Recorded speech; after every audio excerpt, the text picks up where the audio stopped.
You'd expect that the city would be somewhere close to back where it was before the storm. But you really have neighborhoods that almost entirely look like they did 2 months after the storm. My name is Daniel Hoffman. I'm 23 years old. I graduated just a few months ago from Yale University, and I'm originally from the Boston area. The suburbs, everyone has a backyard, picket line fences, and so it's a total change for me.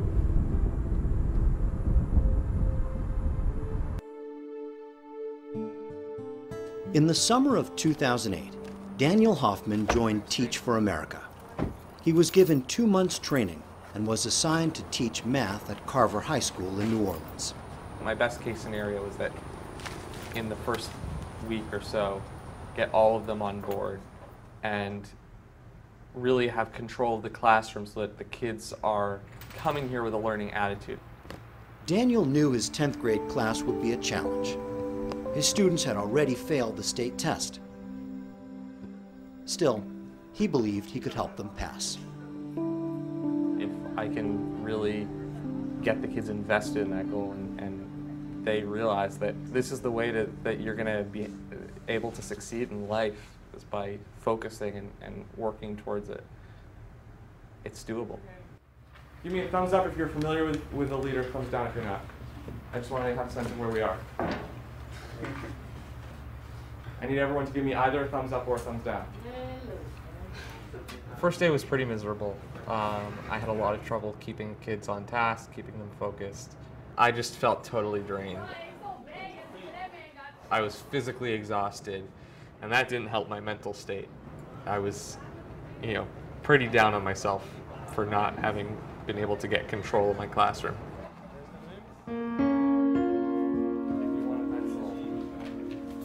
It's already much different. I knew what to expect. I came in there, and now, I'm feeling much better at the end of the day than I did yesterday. 2.5 inches or 2 ounces? Well, ounces we said. The last 2 months have definitely been a trial. It has not been easy by any stretch of the imagination. Roughly second, third week in September, I was not in a good place at all. I had no lesson plans. I got home, I could not even think about school. So height and length, you're saying we're using getting a room full of kids to focus on the lesson and take something out of the lesson and actually work on it can only happen once I get the big stuff under control, and I don't have that yet. You realize that you're acting. Kids getting up, walking around, walking out of class. The garbage can was thrown at me once. I feel on the verge of burnout.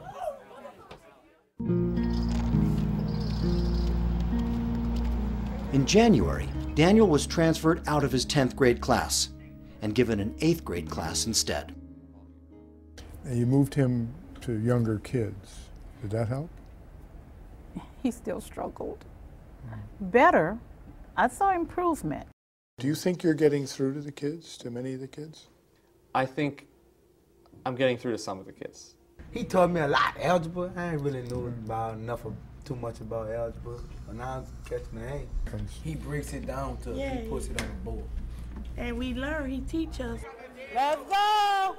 But almost every day, Daniel called an assistant principal to remove 1 or 2 students from his class. There are definitely kids in my class who I have not gotten through to at all. Do you take it personally? No, that's one thing I've learned absolutely to avoid. If I took personally everything that happened, there's no way I'd still be here. Have you gotten tougher? If anything, unfortunately, I've become a little bit more lax in order to keep my own sanity, and it's something I definitely shouldn't be doing.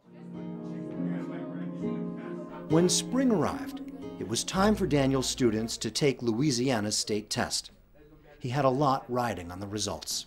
A bunch of them passed and are going to be able to be in the 9th grade next year, which is a really exciting thing. Yeah.